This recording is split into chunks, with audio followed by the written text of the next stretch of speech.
Bapak Ibu, teman-teman, abang-abang Mas Mbak gitu ya. Assalamualaikum warahmatullahi wabarakatuh. Salam. Selamat Lebaran juga ini. Selamat pagi, selamat Lebaran. Selamat bergabung di acara webinar ini, tema terkait dengan menjaga integritas solidaritas dan berintegritas menghadapi pandemi gitu ya. Kami sangat senang dan berterima kasih sekali teman-teman para panelis, ada Bang Haris Azhar, ada Bang Ferry Amsari, ada Mbak Lola Esther, sudah bersedia hadir untuk seminar yang tadinya mau dilaksanakan sebelum bulan puasa ini ya, tapi kita mundur ke minggu yang ini gitu ya. Dan di partisipan kita sudah hadir 146 partisipan gitu ya.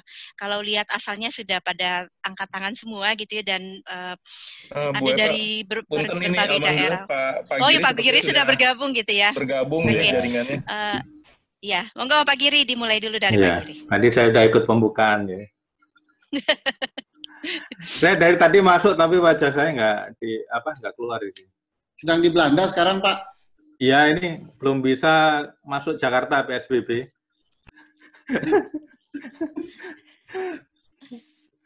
Ya, sorry telat ini. LAN-nya gangguan tadi. Oke, Mas, makasih Bang Aris, Mbak Ferry, Lola, sama ada 148 peserta di sini. Jadi memang yang disampaikan Bu Epa tadi, Bu Epa mungkin yang bagi yang biasa di dunia GNSDA, sumber daya alam udah biasa ya.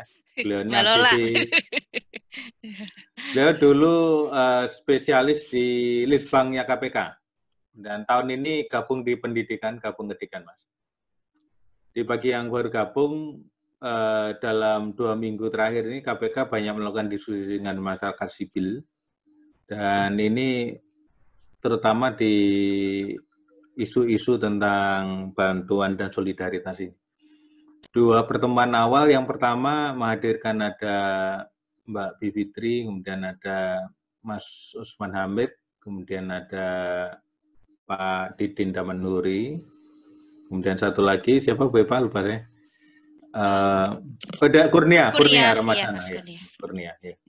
Kita banyak membahas tentang bantuan dari pemerintah COVID-19, di mana Pak Didin menyampaikan secara total ternyata bukan 405 triliun, tapi ada 900,1 triliun mesti yang disikapi untuk diawasi begitu. Dan ada concern di diskusi pertama ini ketika di periode reformasi dahulu, krisis ekonomi 98 itu krisis ekonomi, tapi kemudian ada concern untuk menghukum siapapun yang melakukan pelanggaran lebih berat. Maka keluarlah undang-undang Tipikor, ada hukuman mati skala di sana dalam kondisi bencana alam dan krisis ekonomi begitu.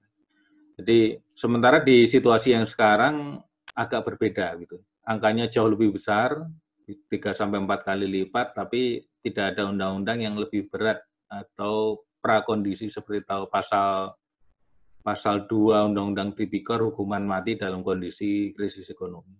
Nah, nanti saya ingin melihat dari panelis ini apakah kondisi seperti ini masuk dalam ranah bukan sekedar bencana alam aja, tapi dalam ranah krisis ekonomi. Karena ancaman hukumannya memang hukuman yang lebih serius lagi. Nah, nanti ingin penyikapan. Yang kedua, temuan yang menarik lainnya adalah ada beberapa panelis mengatakan bahwa sudah banyak yang istilahnya orang itu menyumbang dalam konteks solidaritas, tapi hanya sedikit yang kemudian berkontribusi dalam ranah pengawasan dari bantuan solidaritas tersebut. Jadi orang nyumbang untuk ngawasi itu, bukan nyumbang untuk membantu. Nah, ini nanti kemungkinannya seperti apa. Kemudian ada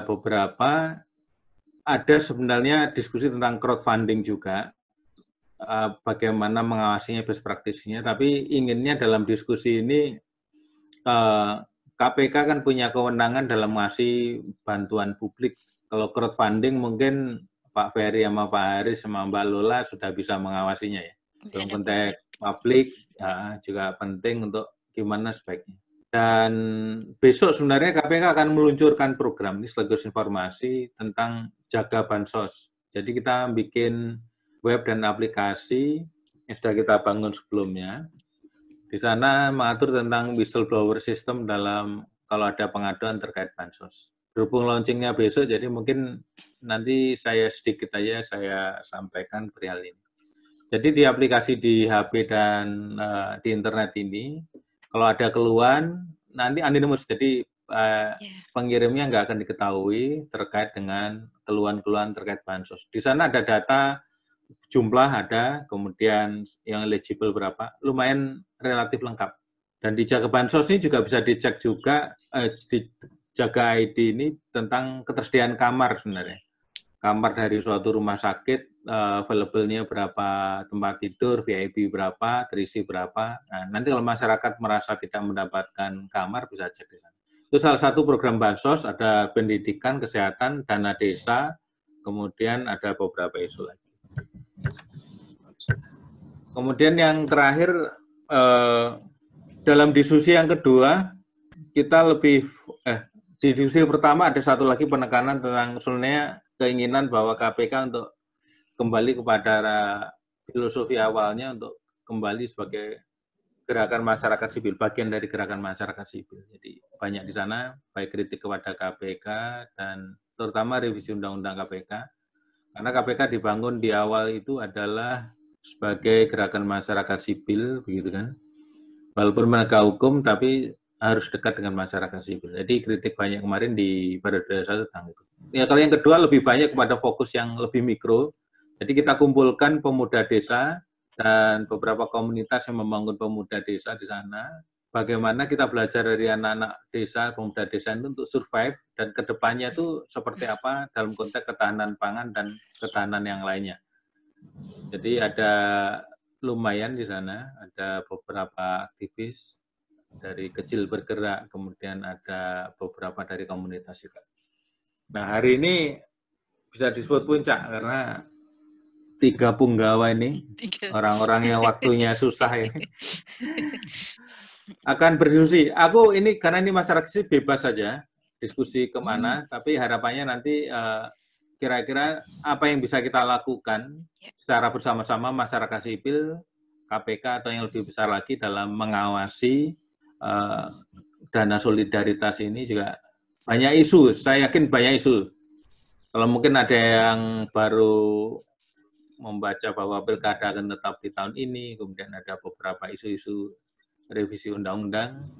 Dan ini kemarin menjadi concern juga bahwa ada semacam ketidakpekaan situasi, gitu ya, situasi pandemi, namun ada beberapa agenda-agenda terkait dengan advokasi hukum yang tidak sesuai dengan arah begitu. Itu aja pembukaan panjang dan itu nggak bagus kalau pembuka panjang-panjang. Saya cukupkan sampai sini. Terima kasih untuk hadirnya. Selamat menikmati pembicara yang hebat-hebat ini. Wassalamualaikum warahmatullahi wabarakatuh. Waalaikumsalam.